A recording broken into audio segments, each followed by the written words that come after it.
lalu ada informasi bahwa ada orang Jepang yang ke Indonesia, kemudian tinggal di Malaysia, dan dicek di sana ternyata positif corona. Tim dari Indonesia langsung menelusuri.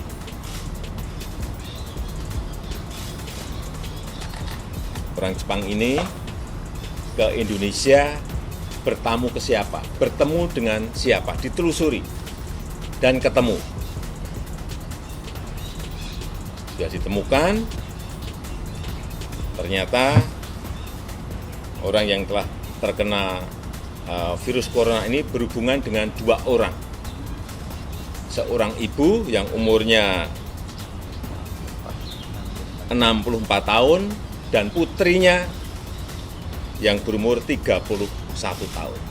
Dicek oleh tim kita pada posisi yang ternyata pada posisi yang sakit. Dicek dan tadi pagi saya mendapatkan laporan dari Pak Menteri Kesehatan bahwa ibu ini dan putrinya positif corona.